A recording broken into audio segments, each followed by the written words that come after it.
Hello students, expert guidance classes है ना। Math की क्लास में हम लोग जो है बात कर रहे थे। अब तक हम लोगों ने देखा कि क्या क्या है ना, घन, घनाभ, शंकु और बेलन के बारे में हम लोगों ने स्टडी कर दिया। इसके प्रीवियस जो है वीडियो में आप लोगों ने शंकु के ऊपर 2 क्वेश्चन हमने कराए थे, है ना, और आप प्रैक्टिस बुक से भी क्वेश्चनों को सॉल्व किए होंगे। अब हम लोग जो है अपने नेक्स्ट टॉपिक है ना, गोले की तरफ बढ़ते हैं। स्फेयर, हमारा जो नेक्स्ट टॉपिक है वो क्या है? स्फेयर और गोला। तो पहले किसी गोले को आप इमेजिन करिए, है ना। तो जैसे आपकी क्रिकेट बॉल भी क्या है? आपका एक स्फेयर है। इसी तरीके से है ना, जो भी स्फेयर आपके जो भी एग्जाम्पल्स में आप चाहें तो उसे वो कर सकते हैं। अगर इसके डेफिनेशन की हम बात करें तो स्पेस में स्थित वो सभी बिंदु, है ना, स्पेस में स्थित वो सभी बिंदु जो किसी एक बिंदु से निश्चित दूरी पर हों, उनसे जो भी आकृति निर्मित होगी। यदि मान लीजिए कि स्पेस में बहुत सारे क्या हैं, पॉइंट्स हैं, है ना, और किसी एक पॉइंट से वह सब क्या है, एक फिक्स डिस्टेंस पर यदि हैं, तो उससे निर्मित आकृति को हम क्या कहते हैं? गोला कहते हैं। चलिए आइए देखते हैं। जैसे मान लीजिए बहुत सारे पॉइंट्स इस तरीके से हैं, और ये चूँकि त्रिविमीय आकृति है। सबसे पहली बात, गोला के बारे में आप एक चीज़ क्या जान लीजिए कि यह भी क्या है, यह एक ठोस त्रिविमीय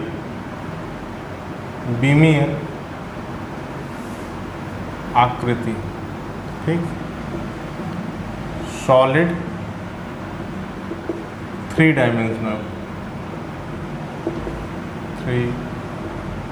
डायमेंशनल स्ट्रक्चर। तो क्रिकेट बॉल आपके दिमाग में यदि इमेजिन आप कर लेंगे, है ना, तो वो सबसे आपके जो है सुटेबल एग्जाम्पल है। तो ये बहुत सारे ऐसे पॉइंट हैं, आगे पीछे भी बहुत सारे ऐसे स्पेस में पॉइंट्स हो सकते हैं, ठीक है।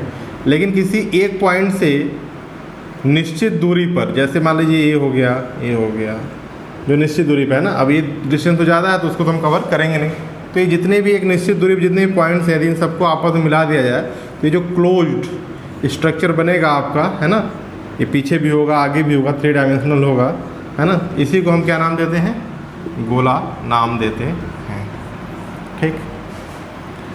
अब देखिए, यदि हम इसके सरफेस एरिया की बात करें, है ना, वक्र पृष्ठ की बात करें, तो यदि आप किसी अर्धवृत्त को ले लीजिए, जैसे ये आपका एक अर्धवृत्त हो गया, और इस अर्धवृत्त को इसके डायमीटर, ये मान लीजिए इसका क्या हो, केंद्र हो, है ना, और ये इसका क्या है, यहाँ से यहाँ तक बेटा आपका डायमीटर है, व्यास।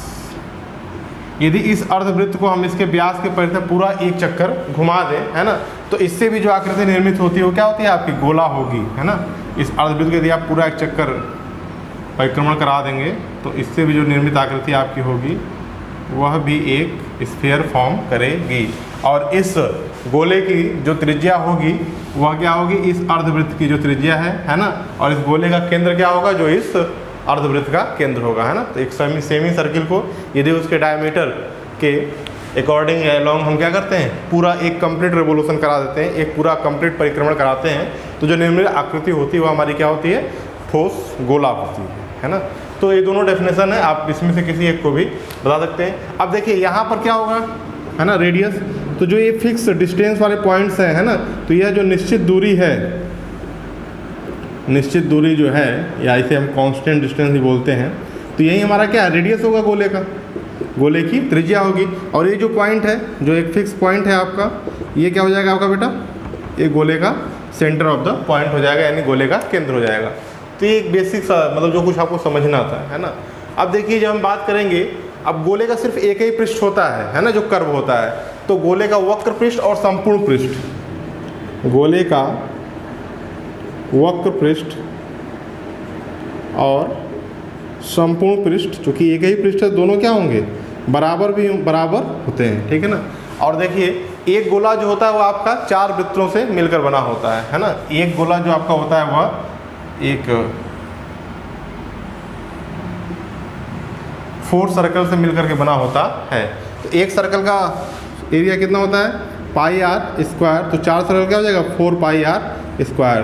तो गोले का जो वक्र पृष्ठ होगा वो क्या होगा आपका? 4πr स्क्वायर, है ना। एक तो ये हो गया आपका वक्र पृष्ठ की बात, है ना। तो इतना आप जो है इसको एक बार है ना। रफली इसको ड्रा कर लीजिए, फिर उसके बाद हम आगे चीज़ों को चर्चा करते हैं। देखिए बेटा, यहाँ पर आपका एक सेमी सर्किल जो है APB है, जिसका व्यास क्या है AOB है ना। एक अर्धवृत्त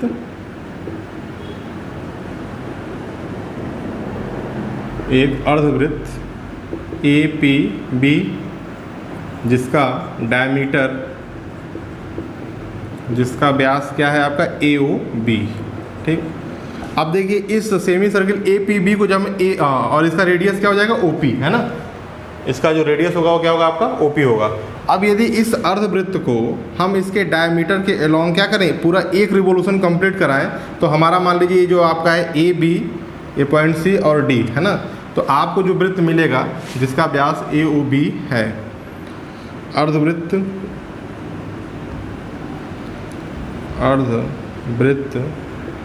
APB को उसके व्यास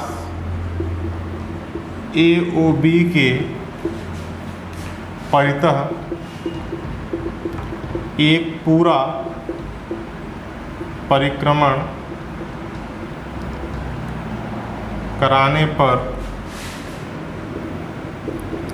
प्राप्त आकृति ACBD एक गोला होगी, है ना। जो आपको प्राप्त स्ट्रक्चर होगा वो क्या हो जाएगा आपका, एक गोला होगा, एक स्फीयर होगा। अब देखिए इस वक्र पृष्ठ पर जितने भी पॉइंट्स होंगे, है ना, किसी भी गोले के वक्र पृष्ठ पर जितने भी पॉइंट होंगे, उन सब का उनके से गोले के सेंटर से, स्फीयर के सेंटर से जो डिस्टेंस होगा क्या होगा, सेम होगा, है ना। तो इस तरह से ऑब्जेक्टिव क्वेश्चन बनता है। तो एक पॉइंट और नोट कर लेंगे आप, गोले के वक्र पृष्ठ पर स्थित, गोले के वक्र पृष्ठ पर स्थित किसी भी बिंदु की गोले के केंद्र से दूरी बराबर होती है ना। एक पॉइंट ये भी कभी कभी कथनों में आ जाता है सत्य करके, तो इसको भी आप नोट कर लेंगे। तो अभी तक देखिए हमने क्या क्या देखा है ना, कि एक गोला कैसे फॉर्म होता है आपका। दूसरी बात हमने सीखा कि जो गोले का संपूर्ण पृष्ठ क्षेत्रफल होता है, टोटल सरफेस एरिया जिसको हम TS से बोलते हैं, वो और CS से कर्व सरफेस एरिया दोनों क्या होता है, इक्वल होता है। और कितना होता है, 4πr² है ना। जो वृत्त के क्षेत्रफल से है ना, एरिया ऑफ द सर्किल से 4 गुना होता है, एरिया ऑफ द सर्किल का 4 टाइम्स होता है। तो कभी कभी इस फॉर्म में भी आ जाता है, ठीक। तो वहाँ से भी आप इसको फाइंड आउट कर सकते हैं ना, 4πr²। यदि हम वॉल्यूम ऑफ द सर्किल की बात करें, है ना, कि किसी भी गोले का जो है आयतन क्या होता है, चलिए इसको आप नोट कर लीजिए, फिर हम जो है ना चीज़ों को आगे करते हैं। अब आइए बात करते हैं गोले का आयतन या गोले की धारिता, है ना। तो जो गोले का आयतन होता है बेटा, यदि कोई आपका ऐसा गोला है जिसका रेडियस क्या है आपका r है, तो वॉल्यूम ऑफ द स्फीयर क्या हो जाएगा, 4/3πr³ है ना, 4/3πr³। यह आपके गोले का आयतन होता है, ठीक। अब इन सबको जैसे ही हम 2 से डिवाइड करेंगे तो फिर हमारा अर्ध गोला आएगा। लेकिन अभी हम स्फीयर की बात करें, कंप्लीट स्फीयर की, तो गोले के आयतन का फॉर्मूला क्या होता है, 4/3πr³। और गोले का वक्र पृष्ठ क्षेत्रफल क्या होता है, 4πr²। और जहाँ पर r क्या है, गोले की त्रिज्या है ना, रेडियस ऑफ द स्फीयर है, ठीक। तो इन 2 फार्मूलों को आप याद रखेंगे गोले के केस में, है ना। गोले के वक्र पृष्ठ पर स्थित सभी बिंदुओं की उसके केंद्र से दूरी क्या होती है, समान होती है। एक अर्धवृत्त को जब हम उसके व्यास के परितः घुमाते हैं तो जो प्राप्त स्ट्रक्चर होता है वह आपका एक गोला होता है। ये इतनी सारे बातें हैं गोले से रिलेटेड, ठीक है, जो एक कॉन्सेप्ट जिसको आपको समझने की जरूरत है। इसके बाद इस पर हम लोग क्वेश्चन करते हैं, है ना। चलिए ये फॉर्मूले 2 आपको याद रखने हैं। चलिए ये देखिए, यहाँ पर एक क्वेश्चन है कि एक गोलाकार गुब्बारे में हवा भरने पर उसकी त्रिज्या 7 सेंटीमीटर से 14 सेंटीमीटर हो जाती है। इन दोनों स्थितियों में गुब्बारे के पृष्ठीय क्षेत्रफल का अनुपात ज्ञात कीजिए, ठीक है। तो जो क्वेश्चन आपको दिया हुआ है ना, कि एक गोलाकार गुब्बारा है जिसमें हवा भरने पर उसकी त्रिज्या 7 सेंटीमीटर से 14 सेंटीमीटर हो जाती है, ठीक है। तो सबसे पहले आप लिख लीजिए जो आपको इन्फॉर्मेशन गिवन है कि गुब्बारे में हवा भरने से पूर्व उसकी त्रिज्या, इसको हम लोग स्मॉल आर से लिख लेते हैं। स्मॉल आर इक्वल टू कितना बेटा 7 सेंटीमीटर, है ना। और फिर क्या कर रहा है, वक्र पृष्ठीय क्षेत्रफल, तो वक्र पृष्ठीय या संपूर्ण पृष्ठीय एक ही बात है दोनों। तो पृष्ठीय क्षेत्रफल निकाल लेते हैं यहीं से, है ना। गुब्बारे में हवा भरने से पूर्व उसकी पृष्ठीय क्षेत्रफल, तो पृष्ठीय क्षेत्रफल का फार्मूला क्या होता है, अभी अभी हमने आपको बताया था 4 पाई आर स्क्वायर। 4 पाई को पाई ही रहने दीजिए, आर स्क्वायर क्या हो जाएगा आपका 7 सेंटीमीटर का होल स्क्वायर। ये कितना जाएगा बेटा 49 इंटू, तो 4 पाई इंटू 49 सेंटीमीटर स्क्वायर, इसको मल्टीप्लाई कर दीजिए। 4 9 जा 6, 196 पाई सेंटीमीटर स्क्वायर।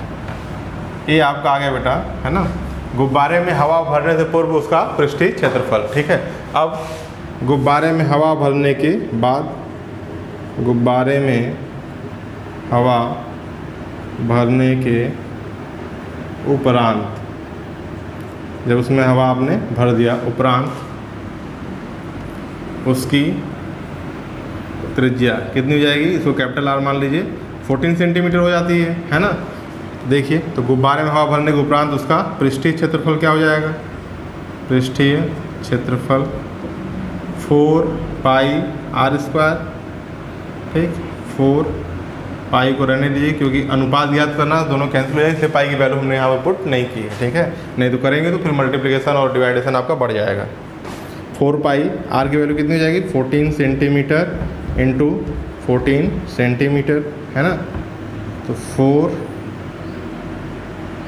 पाई 14 का मल्टीप्लाई 14 में करिए, तो 14 4 जा 56, 6 5 और 14 1 जा 14 और 5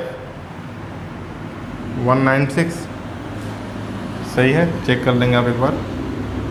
सेंटीमीटर स्क्वायर, इसको 4 से मल्टीप्लाई कर दीजिए, तो 4 6 जा 24, 4 9 जा 36, 38, 4 7 8 4, है ना, पाई सेंटीमीटर स्क्वायर।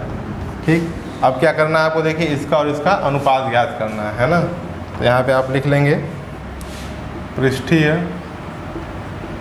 क्षेत्रफलों का अनुपात, तो 196 पाई संबंधे आपका हो जाएगा 784 पाई। पाई से पाई कैंसिल हो जाएगा, इसको देखिए, इसमें भी आप अगर भाग देंगे इसमें इससे, तो ये क्या हो जाएगा 4 टाइम्स। ये देखिए यहाँ 196 इंटू 4 आया था और ये 196 है ना। तो इसको इससे भाग देंगे तो क्या आ जाएगा 1:4, है ना। ये आपका आंसर हो जाएगा, 1:4 का रेशियो आ जाएगा। तो गुब्बारे में हवा भरने से पूर्व और गुब्बारे में हवा भरने के बाद उसका जो है कर्व सरफेस एरिया का जो रेशियो आएगा आपका 1:4 का आएगा। सबसे पहले आप क्या करेंगे, हवा भरने के पूर्व, है ना, सारी चीज़ों को फाइंड आउट कर लेंगे। उसके बाद फिर आप हवा भरने के उपरांत सारी चीज़ों को फाइंड आउट कर लेंगे, दोनों का रेशियो निकाल लेंगे, यहाँ से आपका आंसर हो जाएगा। इस बार से आप गोले क्वेश्चन करेंगे। इसके बाद हम लोग अर्धगोले के कॉन्सेप्ट, है ना, जो सेमी स्फीयर आपका बनेगा उसके बारे में बात करेंगे और उस पर भी क्वेश्चन करेंगे। 1-2 क्वेश्चन यहाँ से भी और हम लोग वॉल्यूम से रिलेटेड करेंगे। आज के लिए इतना ही, धन्यवाद।